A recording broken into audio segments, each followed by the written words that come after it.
Assalamualaikum warahmatullahi wabarakatuh.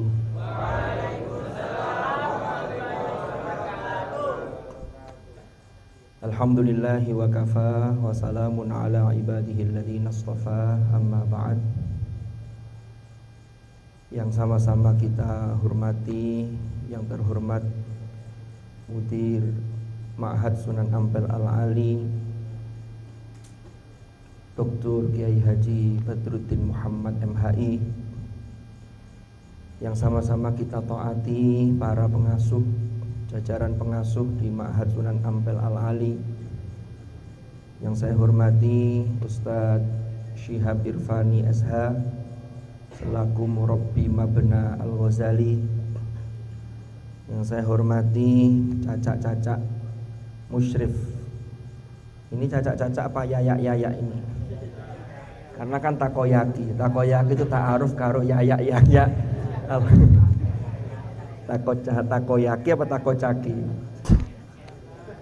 Yang saya hormati ya cacak-cacak musyrif Mabna Al-Ghazali, dan tak lupa adik-adik mahasantri Al-Ghazali, Mabna Al-Ghazali, periode tahun atau angkatan 2022-2023. Alhamdulillahirabbil alamin. Puji syukur kita haturkan kehadirat Allah, karena hari ini kita bisa berkumpul di majelis yang insya Allah penuh barokah. Dan saya bersyukur bisa bertemu dengan kalian, orang-orang yang hebat, yang menjadi pemimpin-pemimpin bangsa ini, menjadi pemimpin umat pada masa-masa yang akan datang. Salawat dan salam semoga tetap terlimpah curahkan kepada junjungan kita Nabi besar Muhammad sallallahu alaihi wasallam, teriring untayan salawat Allahumma salli ala sayyidina Muhammad. Para adik-adik yang berbahagia, murabbi yang saya hormati dan cacak-cacak semuanya, acara malam ini adalah ta'aruf yang oleh cacak-cacak yang luar biasa ini dikemas dengan sebutan takoyaki. Ini kan ada kuenya itu ya, takoyaki itu ada ya. Cuman mestinya kalau namanya takoyaki itu kuenya juga ada di sini, yang kue tako. Ya. Loh, ini kan mestinya. Cuman masalahnya dunia itu kan tidak semuanya itu semestinya. Jadi ada tataran idealitas, ada tataran realitas. Kan begitu. Jadi kalau idealitasnya ada takoyaki, tapi realitasnya apa ini? Gorengan. Ya, ini sekedar pembukaan. Karena acara kita ta'aruf, jadi tidak usah terlalu tegang. Ya, kalaupun tegang ya jangan pikirannya yang tegang, yang lain-lain saja. Oke, saya lanjutkan. Loh, ini kok ketawa, ada apa ini? Saya saja tidak paham. Jadi ta'aruf itu kan saling mengenal. Karena kalau kata pepatah itu tak kenal maka tak sayang. Walaupun kenal itu loh belum tentu sayang. Kenapa kok kenal belum tentu sayang? Ini karena ada miss atau ada sesuatu yang belum masuk ke level yang namanya tafahum. Jadi setelah ta'aruf harus tafahum. Termasuk ketika sampean masuk di kamarnya masing-masing di Mabna, lalu kenalan dari mana asalnya, dari sini. Maka di situ kemudian masing-masing punya kebiasaan yang berbeda. Ini harus ada tafahum. Sehingga di situ nanti akan memunculkan yang namanya saling menghormati, saling menyayangi dalam konteks yang positif, kan begitu. Maka ta'aruf pada malam hari ini agar saling kenal dengan antara saya yang diamanati sebagai pengasuh Mabna di tahun ini di Al-Ghazali, lalu kalian yang masuk sebagai mahasantri juga dengan ta'aruf sampean dengan cacak-cacak, dengan murabbi dan seterusnya. Maka dari itu, karena ini momennya adalah ta'aruf, perkenankan saya untuk memperkenalkan diri saya sedikit saja. Saya diberi nama oleh orang tua saya Muhammad Hashim. Ya, Saya di sini menunaikan amanah. Saya di samping menjalankan tugas atau amanah sebagai pengasuh dan tahun ini mendapatkan amanah di Mabna Al-Ghazali. Saya adalah dosen tetap di Fakultas Humaniora di program studi atau jurusan Bahasa dan Sastra Arab. Nah, ini perkenalan. Nah, saya teringat setiap momen ta'aruf begini. Ini hari ini kan kita masuk tahun 2002, tahun depan 2003, karena tidak mungkin kalau tahun depan 2020 karena sudah lewat, berarti 2023. Saya teringat 21 tahun yang lalu. 21 tahun yang lalu mungkin para adik-adik mahasantri ini belum lahir. Ya.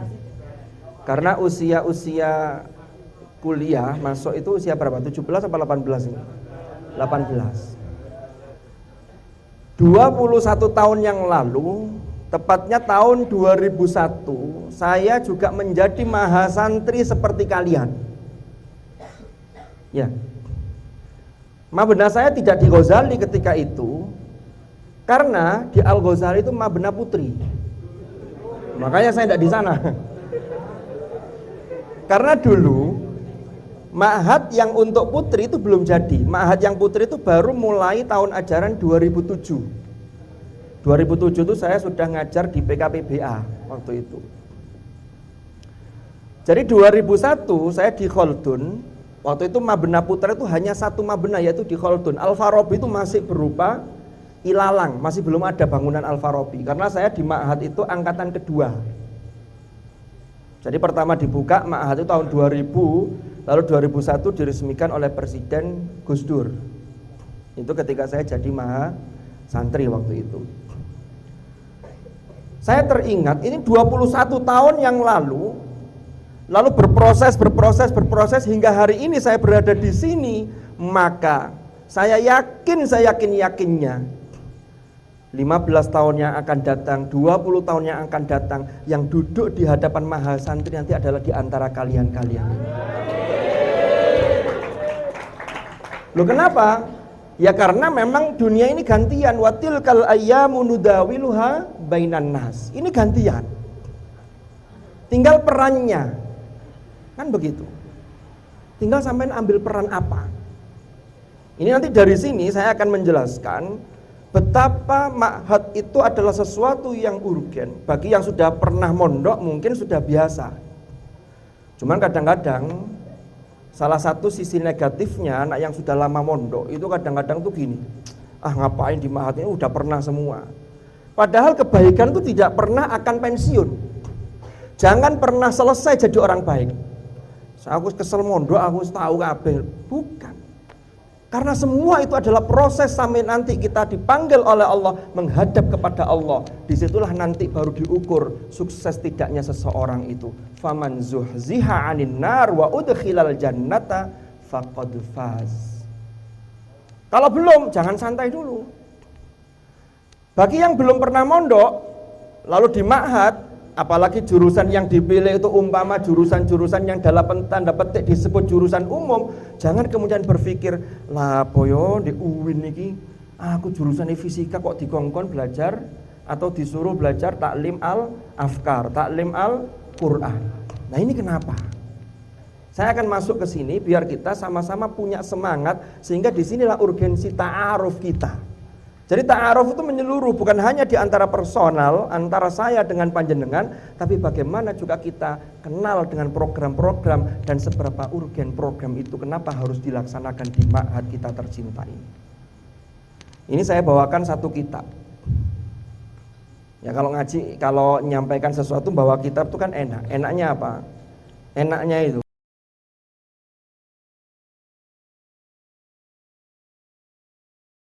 kan begitu. Ya, kitab ini judulnya Adabul Alim wal Muta'allim fima yahtaju ilaihil muta'allimu fi ahwali ta'allumihi wa ma yatawaqqafu alaihil mu'allimu fi maqamati ta'limihi. Karya Hadratus Syekh Kiai Haji Hashim Asy'ari. Nah ini saya bawa kitab ini. Jadi alasannya begitu, padahal aslinya itu ya nanti kalau ngutip biar tidak lupa, ngerpek. Jadi gitu. Ini rahasianya begitu. Oke, saya lanjutkan. Saya sebelum ngutip kitab ini, saya ingin masuk dulu ke mabna kita. Sampai ini kan ketika daftar di UIN Malang itu, sebenarnya oleh Kementerian Agama itu sudah diperintahkan untuk menambah kuota mahasiswa. Tapi UIN tetap bersikukuh tidak mau. Kenapa? Karena menyesuaikan kapasitas ma'had yang ada. Karena UIN menganggap bahwa keberadaan ma'had itu sangat penting. Kalau kampus-kampus yang lain, termasuk kampus-kampus negeri yang lain, jadi UIN itu sampean bersyukur banget. Ini sesungguhnya kampus UI yang negeri. UI negeri. Kalau UI yang ada di Salemba, yang ada di Depok itu tidak ada negerinya. Ya hanya Universitas Indonesia. Kalau ini UI yang negeri. Ya. Saya lanjutkan. Kalau kampus-kampus lain itu nerima mahasiswa itu 7.000, 10.000. Tapi mahasiswa terserah mau tinggal di mana, mau kos. Yang penting kampus hanya ngurusi akademiknya. Itu yang tadi malam disampaikan oleh Profesor Wildana, bahwa ada tipologi pendidikan itu yang hanya pada aspek mendidik secara akademik. Kalau di sini ini ada alternatifnya, ada kemudian termasuk bagaimana spiritual sampean dan seterusnya. Nah, lalu kemudian sampean daftar ke sini, entah jalurnya mulai jalur undangan, ada yang undangan tidak dapat lalu bikin undangan sendiri, ternyata tidak bisa masuk karena undangannya bikin sendiri, ini tidak bisa masuk. Ada yang lewat SBMPTN, ada yang terakhir jalur mandiri. Padahal jalur mandiri ini UKT-nya terkenal tinggi. Ya. Tapi ala kulli hal, insya Allah mudah-mudahan bismillah niat thalabul ilmi, mudah-mudahan orang-orang yang mendukung kita untuk kuliah termasuk orang tua kita yang membiayai ini diberikan kekuatan, kesehatan, dan juga diberikan kesehatan lahir dan batin, rizki yang lancar, barokah dan manfaat. Ini kita selalu mendoakan begitu. Sekarang saya lanjutkan. Jadi sampai masuk ke UIN, diterima di UIN, itu bukan sesuatu yang kebetulan. Karena di dunia ini tidak ada satupun yang kebetulan, tidak ada. Wa ma tasqutu min waraqatin, apa lanjutannya itu? Tidak ada satu daun pun yang jatuh kecuali sepengetahuan Allah, dan itu sudah dalam ilmunya Allah. Semuanya sudah diatur.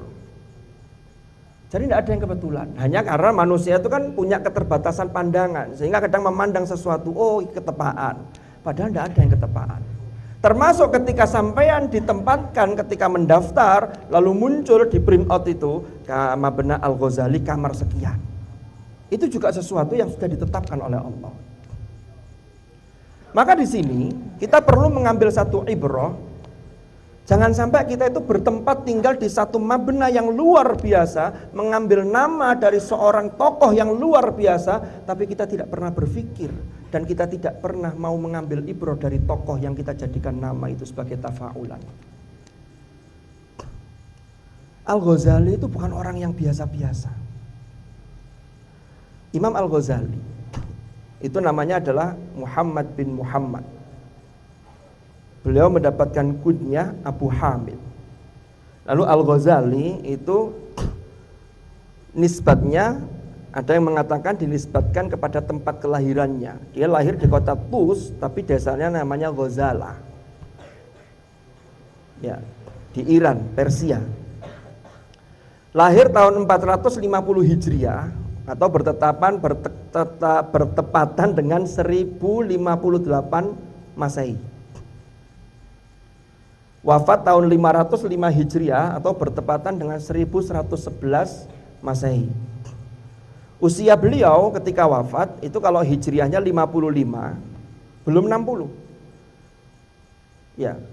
Tapi kalau Masehinya itu 53. Karena ada selisih perhitungan hari itu. Sehingga hijriahnya lebih cepat, hitungannya lebih maju.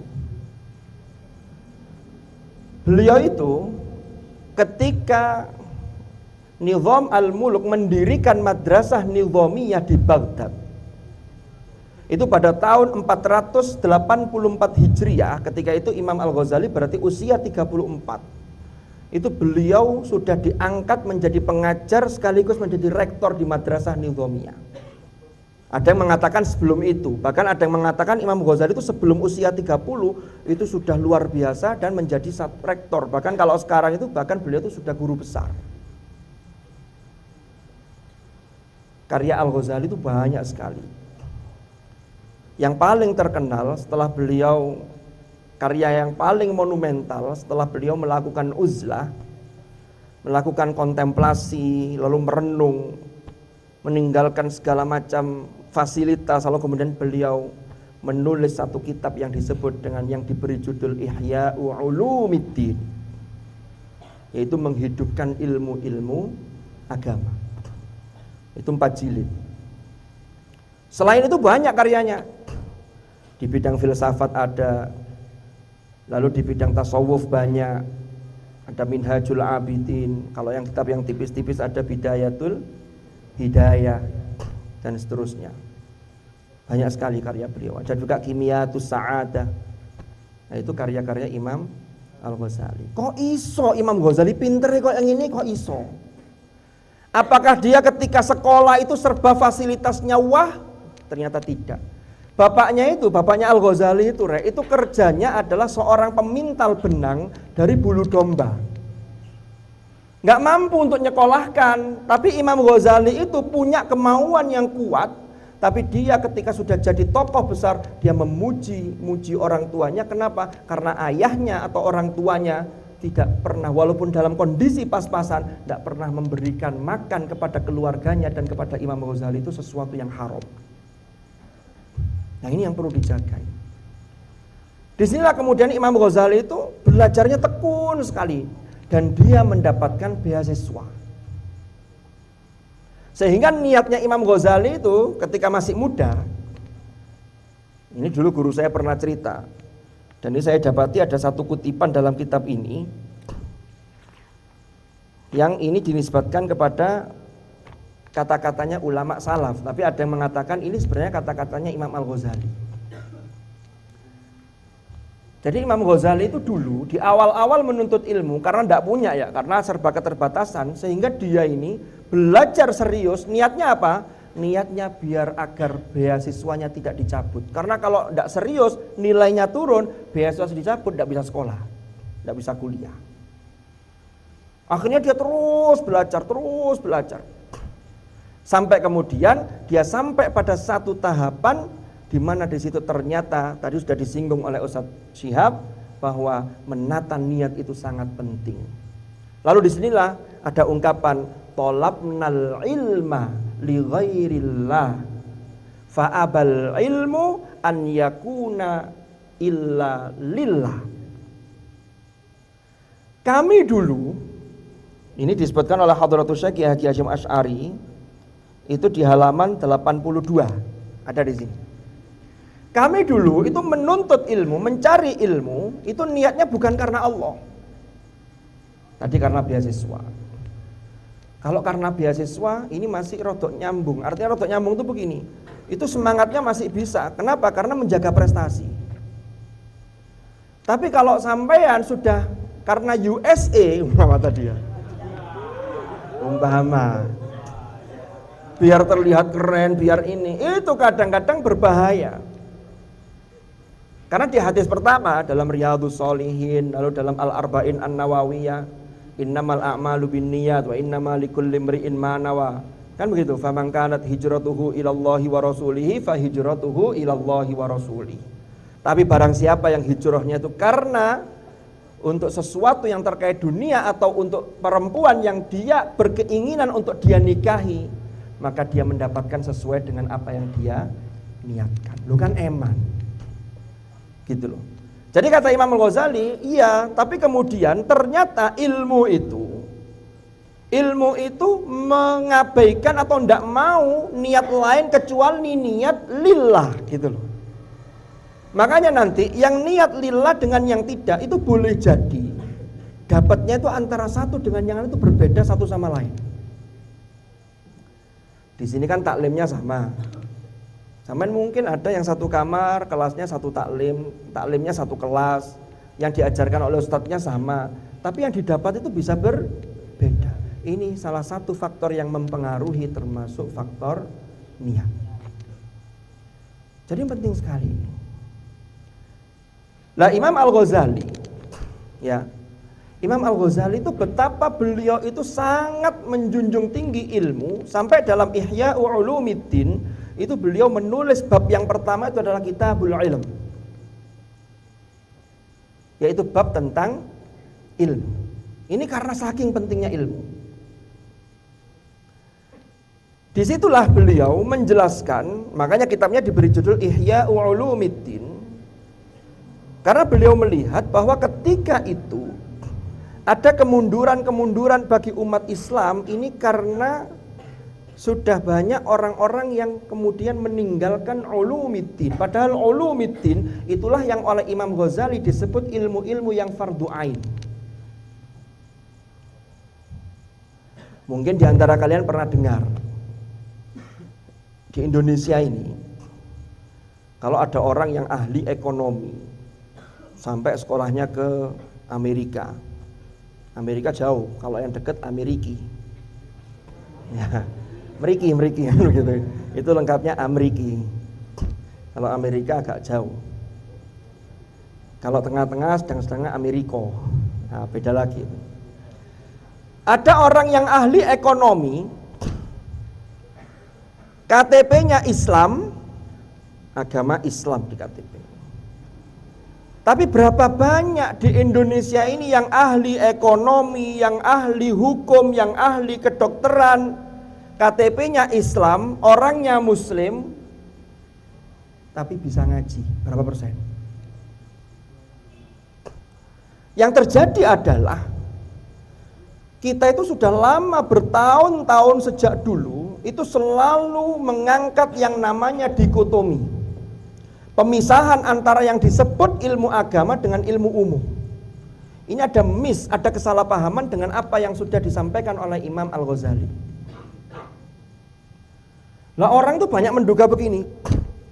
Kayak tadi ya, pakar-pakar ekonomi yang belajar sampai di Amerika, ketika disuruh ngaji, baca Quran saja, itu kelas i'dad saja tidak lulus. Bahkan ada yang tidak bunyi. Bahkan ada yang tidak tahu kalau Quran itu bukanya ke arah kanan, bukanya nang wakiwo. Mocone ya kualik-kualik. Nah ini gawat.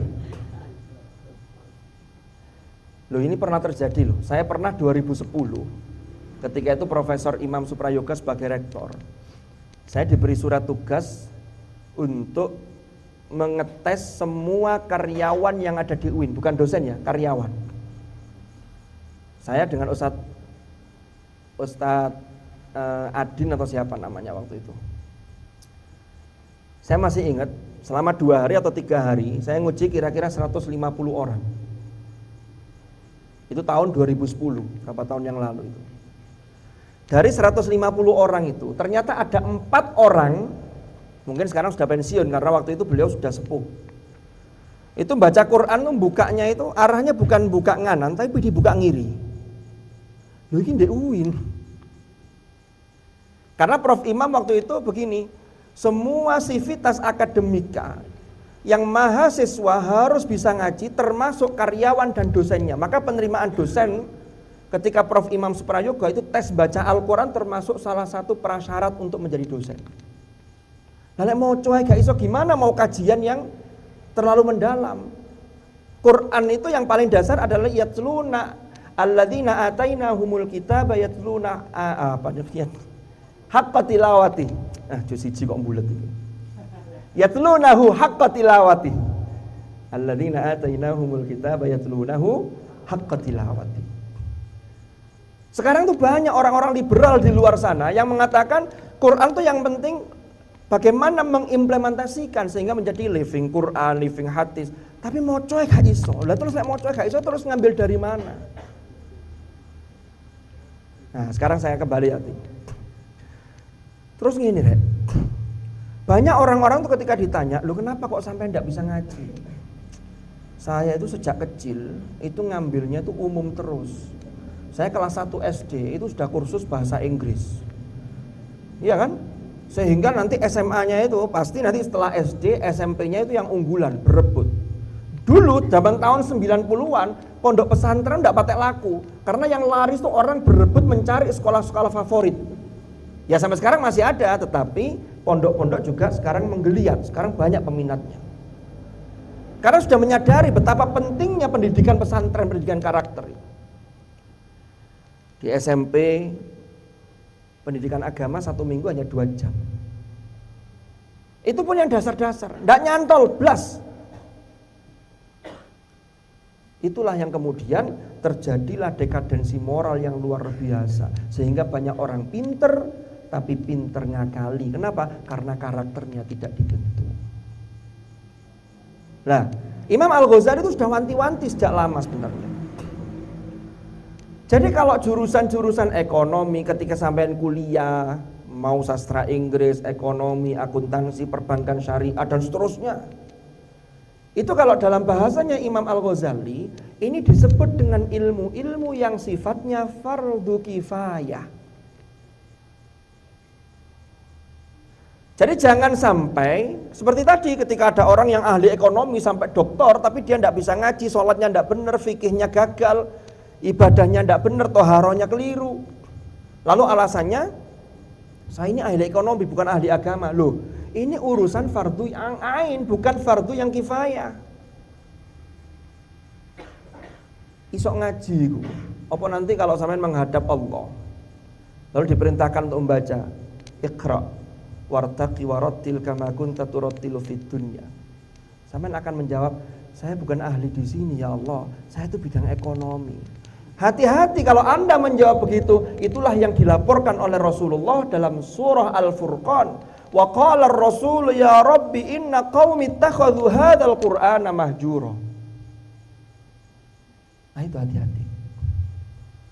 Ya Allah, ya Tuhan kami, ya Tuhanku, kata Rasulullah kepada Allah mengadu, inna qaumi, sesungguhnya kaumku.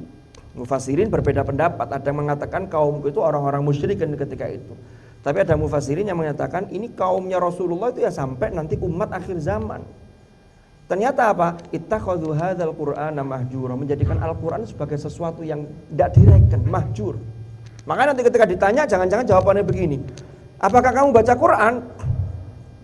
Apa yang kamu baca di dunia? Yang saya baca buku karya Karl Marx. Yang saya baca adalah tentang siapa lagi? Tokoh-tokoh Lenin, Marxis dan seterusnya. Jadi Quran ini nangdi. Gitu loh. Itulah maka disebut mahjuro. Na'udzubillah. Maka disinilah kenapa ma'had ini ada? Karena ma'had ini ingin mengembalikan itu bahwa tidak ada dikotomi. Tetapi ilmu-ilmu yang fardu ain, yang itu harus setiap orang menguasai, maka sampean harus punya itu. Yang fardu kifayah, itulah nanti yang di fakultas-fakultas itu. Sehingga umat Islam tidak ketinggalan. Kalau ada umat Islam yang tidak ngambil ekonomi, tidak paham ekonomi, lalu ekonomi dikuasai non-muslim semuanya, semua umat Islam berdosa. Itu fardu kifayah. Tapi kalau ngaji, tidak bisa. Saya tidak bisa ngaji, tapi ini teman saya sudah pinter banget nih, nggak bisa. Adik saya udah pinter banget, bahkan hafal Quran. Tidak bisa, ini urusan masing-masing. Iku podo ambek uang sholat, kamu tidak sholat jamaah, enggak. Kenapa? Saya milih sholat jenazah sajalah. Karena sholat jenazah fardu kifayah. Enggak bisa. Bisa difahami ya? Loh ini adalah kesalahpahaman. Padahal Imam Ghazali sudah betul. Jadi ilmu agama itu di-ranking oleh beliau. Artinya di-ranking itu mulai di apa? Yang paling dasar adalah terkait dengan ketauhidan. Ini harus benar karena ketauhidan itu adalah pondasi. Nanti terkait dengan sesuatu yang berkaitan dengan ubudiyah kita. Ibadahnya benar, ilmunya ilmu fikih produknya. Kan begitu. Dan itu semua sumbernya dari Rasulullah sallallahu alaihi wasallam lewat guru-guru kita. Makanya Imam Al-Ghazali yang sudah pinternya luar biasa itu masih menisbatkan diri beliau karena beliau bermadhab Syafi'i. Beliau berguru pada Imam Al-Juwaini. Jadi imam madhab yang 4 itu yang sudah dikategorikan sebagai mujtahid mutlak mustaqil, yaitu yang independen. Sehingga imam-imam setelahnya itu biasanya masih mencantumkan, masih menisbatkan pada imam madhab, termasuk Imam Al-Ghazali, Asy-Syafi'i, At-Tusi, ada begitu nama beliau. Para adik-adik mahasantri yang dirahmati oleh Allah, jadi jangan sampai kalian berpikir kecil atau berpikir kerdil tadi itu. Saya ini jurusan ekonomi, ngapain kok disuruh ngaji? Ini penting. Karena kampus ini punya tanggung jawab moral. Nanti semua pemimpin yang ada di sini, kullukum ra'in wa kullukum mas'ulun an ra'iyati. Mulai dari rektor, wakil rektor, mudir, lalu pengasuh kemudian di masing-masing mabna, saya nanti ditanya, "Hei Hashim, apakah kamu belum menyampaikan kok ada anak Al-Ghazali yang tidak mau ngaji, dia masih beranggapan bahwa ngaji itu tidak penting. Apakah kamu belum menyampaikan?" Saya akan mengatakan, "Ya Allah, qad ballaghtu fashhad." Bukan begitu. Itulah yang dikisahkan dalam Al-Quran surah Al-A'raf. Dulu zamannya Nabi Musa alaihi salam. Ini sampai jam berapa ini? Jadi kalau sudah pegang mic ini bisa lupa daratan. Sedikit lagi ya. Nah, dulu zamannya Nabi Musa alaihi salam, itu ada 3 kelompok besar orang.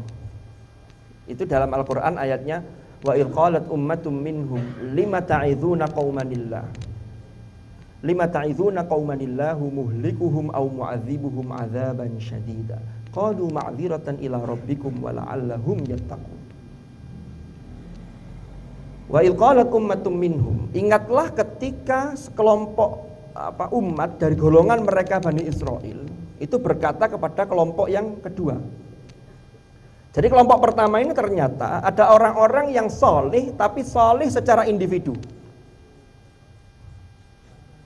Kelompok kedua ada orang yang solih, individunya bagus, tapi dia ingin mengajak orang lain untuk jadi baik, untuk jadi solih.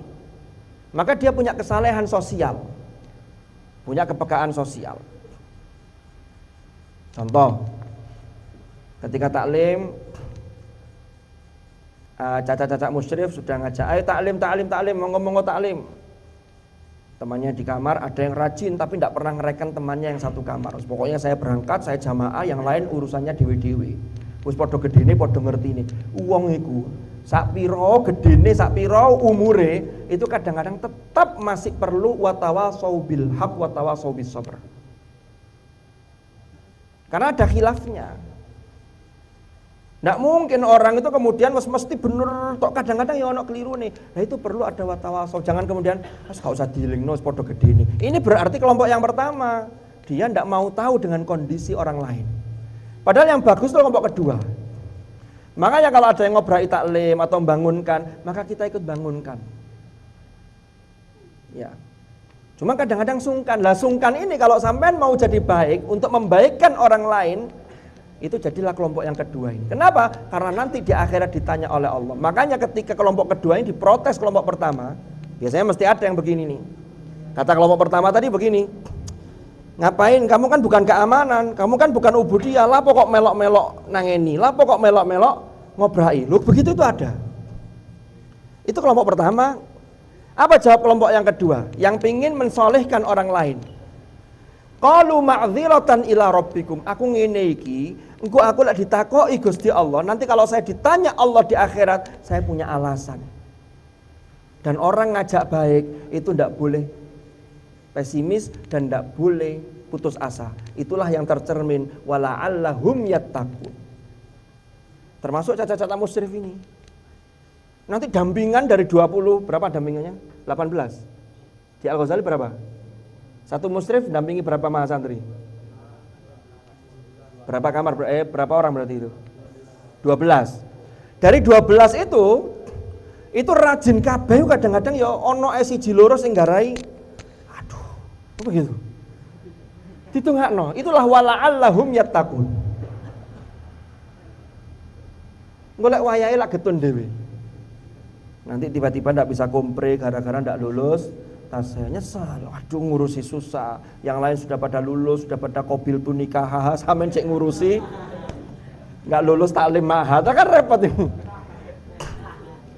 Makanya kemarin saya sampaikan itu ketika saya ngisi tentang taklim Al-Quran, ketakliman itu, ini kesempatan. Mukmin yang baik itu jangan sampai kehilangan momen. Kehidupan itu adalah, sampean kan sering dengar nih, kehidupan itu adalah mata rantai. Mata rantai tidak pernah putus karena mata rantai terkait.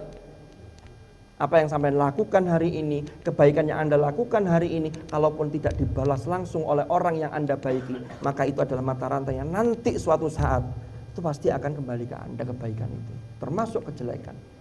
Man amila sholihan falinafsi wa man asa'a fa'alaiha wa ma rabbuka bidzallamin lil 'abid. Nah, oke, saya kembali ke tadi. Kelompok yang ketiga, jadi dua kelompok pertama tadi itu di zaman Bani Israel itu sama-sama orang soleh, tapi bedanya satunya soleh untuk ngurusi awake dhewe, tapi satunya soleh untuk membaikan orang lain. Lah cacat musyrif ini yang mau daftar jadi musyrif itu berarti pingin menjadi bagian dari yang kedua, yang baik dan membaikkan orang lain. Kan begitu. Nah yang ketiga ini sudah tidak mau, tidak taat, maksiat. Nah nanti tinggal klasifikasinya macam-macam, mulai dari fasik, kafir dan seterusnya itu. Naudzubillah. Maka jangan sampai menjadi kelompok yang ketiga. Kalaupun masih ada yang berada di kelompok yang pertama tadi yang hanya soleh untuk dirinya, maka berusahalah untuk menjadi bagian dari orang yang juga membaikkan atau mengajak orang lain menjadi baik. Ini penting sekali. Para adik-adik mahasantri rahimakumullah. Imam Al-Ghazali itu ketika menempatkan ilmu di bab pertama dalam kitab beliau Ihya Ulumuddin, itu beliau mengutip banyak sekali ayat-ayat Al-Quran. Banyak sekali. Hal yastawil ladzina ya'lamuna wal ladzina la ya'lamun innama yatadzakkaru ulul albab. Lah kampus kita itu mengusung dan mengharapkan mahasiswa-mahasiswa lulusan UIN itu menjadi sosok-sosok yang ulul albab. Ulul albab itu adalah orang yang mampu memadukan tiga hal, zikir, fikir, dan amal solih, yang nanti buahnya adalah akhlak. Mungkin kalian pernah dengar ada ungkapan dahulukan akhlak daripada ilmu. Saya ingin menjelaskan ini sedikit. Jadi sampean sedikit tapi kat mangkok wis akeh. Kan begitu. Sajane ngene rek. Apa sih yang dimaksud dahulukan akhlak daripada ilmu itu apa? Kalau saya setelah mengamati beberapa literatur lalu kemudian saya merenung, saya menemukan satu kesimpulan. Sajane yang tepat tuh begini. Akhlak itu dari mana sih? Akhlak itu adalah buah dari ilmu. Karena orang yang berilmu, yang dia tepat, maka dia akan semakin tinggi rasa khosyahnya. Innama yakhsyallaha min ibadihil ulama. Dalam hadis Rasulullah dawuh, man izdada ilman walam yazdad hudan, atau dalam matan yang lain walam yazdad fid dunya zuhdan lam yazdad minallahi illa bu'dan. Nek ana wong ilmune tambah tapi tidak bertambah zuhud, tidak bertambah petunjuknya, tidak bertambah baik, maka tidak bertambah kecuali dia semakin jauh dari Allah. Naudzubillah. Terus kudune piye? Lah imang. Maka niat mencari ilmu itu harus pas.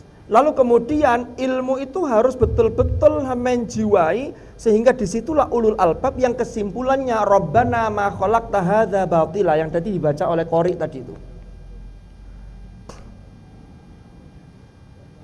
Kalau kesimpulannya sudah Rabbana ma khalaqta hadza batila, disitulah khosyahnya muncul. Kalau sudah khosyah, maka akhlaknya itu menjadi buahnya. Sehingga kalau ditanya, yang didahulukan lebih dulu mana, ilmu dengan akhlak? Saya akan menjawab, kalau dalam proses pencarian, maka ilmu didahulukan karena buahnya adalah akhlak. Contoh, kita atau sampean, ini kan masing-masing, ini kan banyak yang alumni pesantren. Di pesantren ada sosok kiai yang dihormati. kiai kita di pondok kita tahu, kita hormat ke beliau karena kita tahu berarti ada ilmu dalam konteks alima ya'lamu, kita mengetahui bahwa ini kiai ini kapasitas keilmuannya luar biasa, akhlaknya luar biasa, sehingga memunculkan kita ini beliau memunculkan haibah. Kita ini ketemu itu sungkan, bahkan menatap kadang-kadang tidak berani, dingklung ini. Rasa di hati itu luar biasa. Tiba-tiba sampean punya teman, sama-sama lulusan SD, satu angkatan dulu, satu kelas di SD, dolen nang pondok sampean. Nggak tahu di pondok sampean itu kiainya siapa. Dia akan, mohon maaf, bukan bermaksud tidak menghormati, tapi pasti sikapnya akan berbeda dengan Anda kepada kiai Anda, dengan teman sampean yang nggak tahu kalau itu ternyata seorang yang alim. Berarti ilmu, akhlak yang muncul itu adalah dari ilmu hasil dia mengetahui. Makanya dasar ketauhidan itu harus diilmoni. Fa'lam annahu la ilaha illallah. Itu ada fa'lam. Jadi semua itu harus punya ilmu. Dasarnya lagi dari mana? Rasulullah itu sangat terkenal sekali riwayat yang menyatakan seseorang yang melakukan ibadah bahkan sholat 1000 rakaat tanpa ilmu itu masih lebih bagus orang yang duduk di majelis ilmu. Tapi sing apik ya apa? Ya majelis ilmu, ya sholat 1000 rakaat. Seperti Imam Ali Zainal Abidin. Imam Ali Zainal Abidin itu setiap hari sholat sunnahnya 1000 rakaat. Karena setiap selesai sholat beliau bersyukur karena bisa sujud, beliau bersyukur lagi dengan cara sholat sunnahnya sampai 1000 rakaat. Sampai baca itu sejarah-sejarah tentang beliau. Nah sekarang saya lanjutkan. Lalu di mana akhlak yang didahulukan itu di mana? Kalau sampean sudah punya ilmu, ya ilmu sudah sampean miliki karena rasa khasyah, maka ketika Anda menghadapi apapun, disinilah akhlak yang harus didahulukan. Umpama, sampean pewinter, tapi kalau tidak mendahulukan akhlak, itu akan merasa sok-sokan. Begini yang paling pinter ya, opo arek-arek itu begitu. Naudzubillah. Maka ketemu siapapun, maka dahulukan buah dari ilmu Anda itu, maka akhlak yang harus dimunculkan. Termasuk ketika kalian nanti sudah saatnya pulang ke masyarakat, jangan sok-sokan. Saya ini sarjana, saya ini alumni MSAA. Harus begini-begini. Ya, masuklah ke masyarakat dengan cara yang baik. Itulah yang dicontohkan bagaimana dakwah para wali songo itu. Itulah yang dimaksud dahulukan akhlak daripada ilmu. Tapi dalam proses pencarian ilmu, paham ya? Tapi kalau sudah didapat, maka implementasinya akhlak yang harus dikedepankan. Bisa dipahami? Inilah maksud bagaimana terkait dengan ilmu dan akhlak harus didahulukan. Terakhir sebelum saya akhiri, saya mengutip muqaddimah dari Hadratus Syekh Kiai Haji Hasyim Asy'ari. Di muqaddimah kitab ini, Kiai Hasyim Asy'ari itu mengutip dawuhnya Imam Ruwaim radhiyallahu anhu. Ini nasihat Imam Ruwaim kepada anaknya. Kata beliau begini, ya bunayya. Bunayya itu panggilan dari anakku yang kemudian ditasghir itu sebagai bentuk panggilan kesayangan. Biasanya kalau panggilan penghormatan untuk bapak itu biasanya disebut ya abadi. Seperti ketika Nabiullah Ibrahim mengingatkan bapaknya. Yang walaupun ada pendapat yang mengatakan bahwa Azar itu bukan bapak kandung, tapi itu sesungguhnya pamannya, tapi yang juga ngopeni Ibrahim. Karena ternyata garisnya Nabi Ibrahim sampai Nabi Adam itu yang bapak kandungnya Nabi Ibrahim itu tidak pernah satupun yang pernah melakukan kemusyrikan. Kan garisnya itu Nabi Ibrahim punya putra Nabi Ismail, punya putra lagi Nabi Ishak. Nah Nabi Ismail menurunkan sampai kepada Rasulullah Sallallahu Alaihi Wasallam. Itu bin-binnya itu terlacak sampai kepada Nabi Adam, dan itu semua orang baik yang tidak pernah melakukan kesyirikan, tidak pernah melakukan dosa zina, sehingga Rasulullah itu steril. Nah itu, sehingga Nabi Ibrahim tadi beliau sangat menghormati yang Azar itu. Wa ilqala Ibrahimu li abihi azara atattakhidhu asnaman alihah, yang di juz 7 itu. Jadi Azar itu ada yang mengatakan itu bukan bapak kandungnya Nabi Ibrahim. Karena kalau dalam bahasa Arab itu disebut abun, itu bapak, bisa bapak kandung, bisa paman. Kan begitu. Itu juga abun. Ummun juga begitu. Ummun enggak harus ibu kandung. Ummahatul mukminin, ibunya orang-orang mukmin, yaitu para istri-istri Rasulullah sallallahu alaihi wasallam. Tapi kalau bapak kandung itu biasanya menggunakan walid, ya, walid. Wala mauludun, seperti dalam surah Luqman di akhir itu. Jadi ada walid, maulud, kan begitu. Termasuk dalam surah Al-Balad wa walidiu wa ma walad. Nah, itu terkait dengan itu. Ya bunayya, ini kata Imam Ruwaim. Ij'al ilmaka milhan wa adabaka daqiqan. Jadikanlah ilmumu itu sebagai garam. Wa adabaka daqiqan, dan adabmu, etikamu, akhlakmu, attitude-mu itu jadikanlah sebagai tepungnya. Tepung ambek uyah ku akean direk. Kalau sampean bikin weci, bikin ote-ote, bikin gorengan, antara tepungnya dengan garamnya banyakan mana? Banyakan tepungnya. Nek kakean uyah ya apa rasane? Waduh, geber-geber nggak jadi dimakan itu. Termasuk kalau sampean pingin bikin kue takoyaki.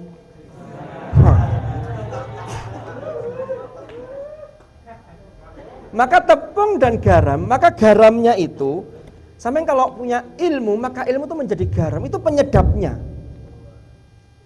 Tapi tepungnya itu apa? Ternyata kata Imam Ruwaim, tetap yang paling dominan adalah akhlaknya, buah dari ilmu yang sampean miliki. Percuma orang punya ilmu banyak, tapi ternyata tidak dipraktekkan sehingga tidak tampaknya jadi sebuah akhlak. Lah akhlak itulah yang bisa dinilai baik, bisa dinilai benar dan salah.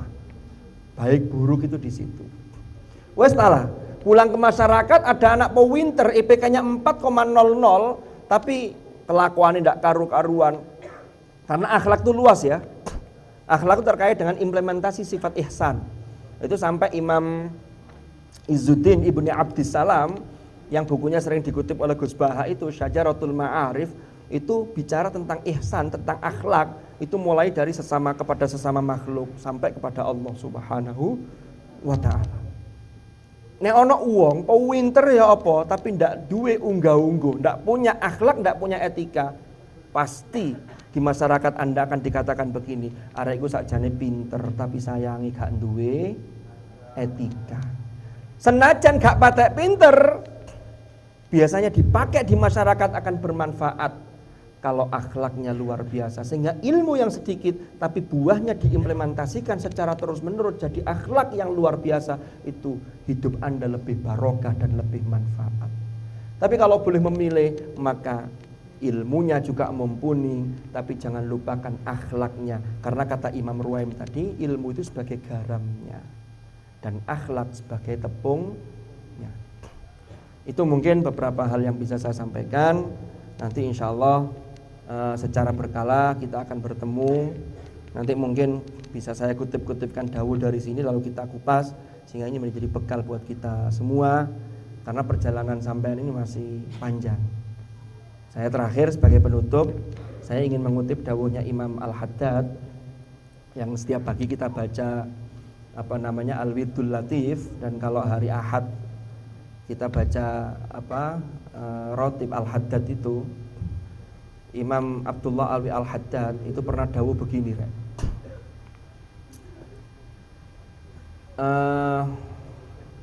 idza balaghal fata 20 aman wa a'jabahu al-fakhar wa a'jabahu al-fakharu fala fakhar. Apa maksudnya ini? Kalau ada seorang pemuda yang sudah mencapai usia 20-an tahun, ini kan karena 18, berarti kalau 20 tahun pas itu berarti tinggal 2 tahun. Kalau 20-an berarti ada 10 tahun ke depan, karena sampai 29. Karena sudah masuk salatin berarti sudah habis 20-annya. Kan begitu. Ya sama kayak orang promo HP itu, harga 1 jutaan, ternyata 1.900.000, kan masih 1 jutaan. Jadi kalau usia 20-an, 29 masih. Nah, kata Imam Al-Haddad apa? Nek ono uang, kalau ada seorang pemuda yang sampai pada usia 20-an tahun dan dia masih belum punya satu hal yang dibanggakan sebagai kelebihannya, fala fakhara, maka tidak akan ada kelebihan setelah itu. Karena di atas usia itu akan sulit untuk menggali kelebihan-kelebihan Anda. Maka di Ma'had Sunan Ampel inilah harus kalian asah dari berbagai hal. Di sini fasilitasnya ada UPKM, ada yang lain-lain. Silakan diasah.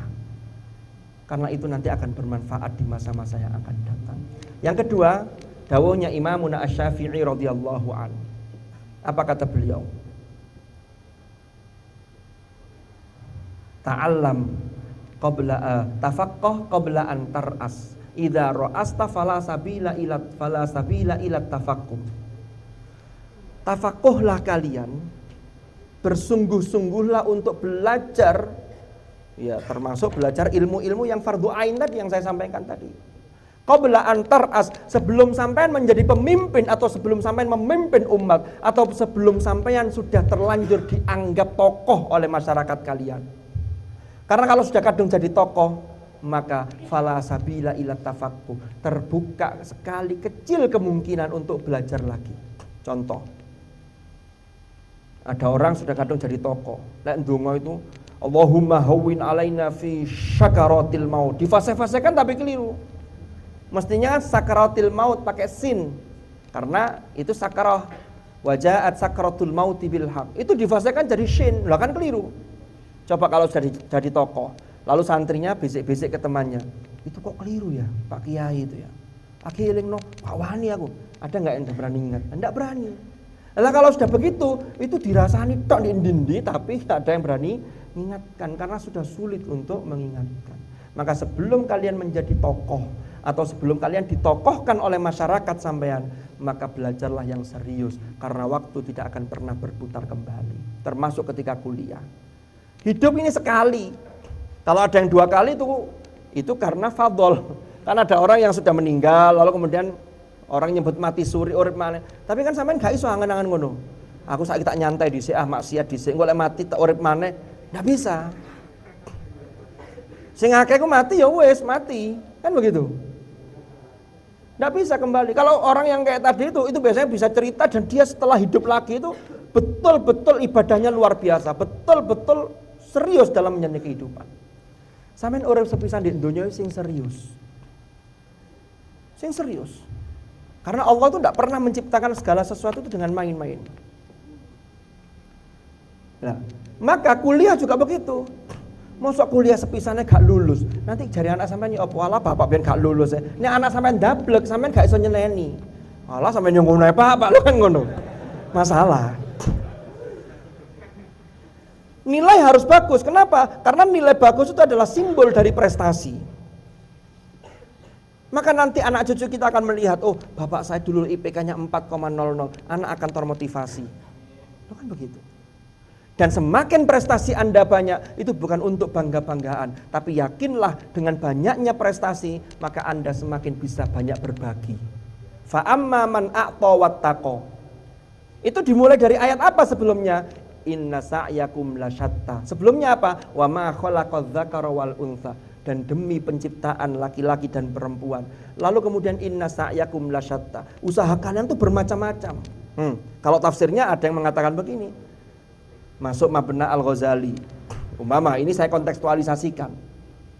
Iku ono sing serius, ono sing gak patek serius, lasyatta. Ono sing serius sing mergo kepeksa tapi pikirannya kemana-mana. Lho ngono iku ya ono. Tapi yang jelas kalau Anda serius maka fa'amma man a'ta wattaqa, dia akan bisa memberi lebih banyak. Bekalnya apa? Bekalnya adalah ketakwaan. Kan begitu.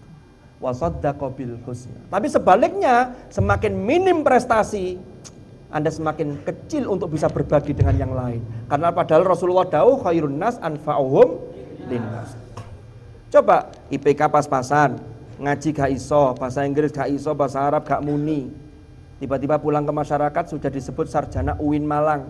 Suruh ngajar ini kelagepen. Aduh, ya apa ini? Nggak bisa bunyi. Soro. Kenapa? Karena ada ketidakseriusan dalam proses yang Anda lakukan. Maka saya ingatkan pada malam ta'aruf pada malam hari ini, seriuslah kalian karena hidup cuma sekali. Dan kita pasti akan kembali kepada Allah. Maka sebelum kembali, maka kita perbanyak bekal. lalu kita bagi dengan yang lain. Itulah simbol kenapa orang mati itu selalu tangannya bekar. Anak lahir itu tangannya gegem. Sampai dulu lahir kan, oe gegem ini. Ono tas sing lahir, oe gak ono. Mesti gegem itu.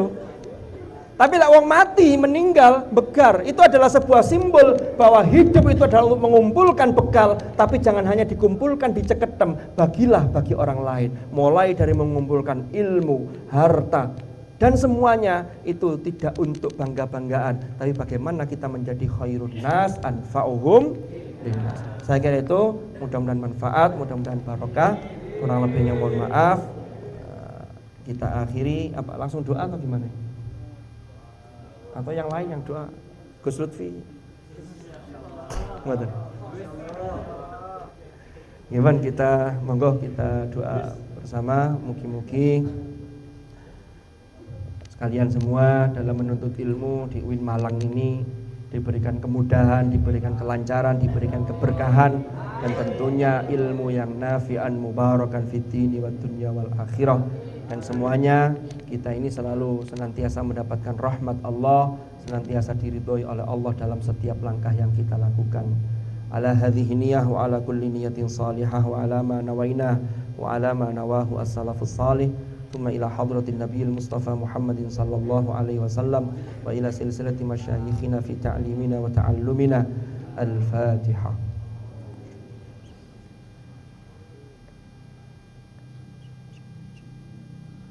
Bismillahirrahmanirrahim. Alhamdulillahi rabbil alamin. Allahumma ya Allah yassir wa la tu'assir. Yassir lana umurana kullaha la hawla wa la quwwata illa bik.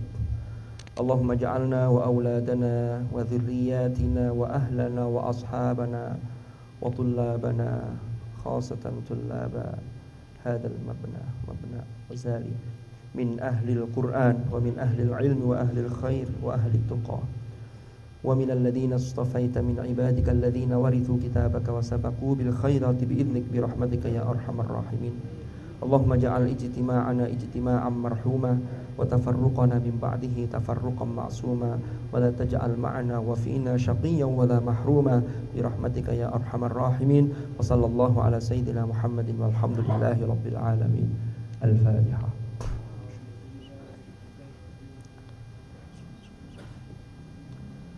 Terakhir sebelum saya akhiri, ini tadi berkali-kali lewat gambar apa itu, macan apa singa atau puma? Singa. Larinya kenceng sekali. Maka kalian dalam menuntut ilmu, dalam melakukan apapun, maka kita ini harus berlomba-lomba untuk fastabiqul khairat. Jadi ayatnya itu fastabiqul khairat wasari'u ila maghfiratin mir rabbikum, sabiqu ila maghfiratin mir rabbikum. Jadi memang harus cepet-cepetan. Mudah-mudahan manfaat. Kita akhiri, saya akhiri. Al-afa minkum. Assalamualaikum warahmatullahi wabarakatuh.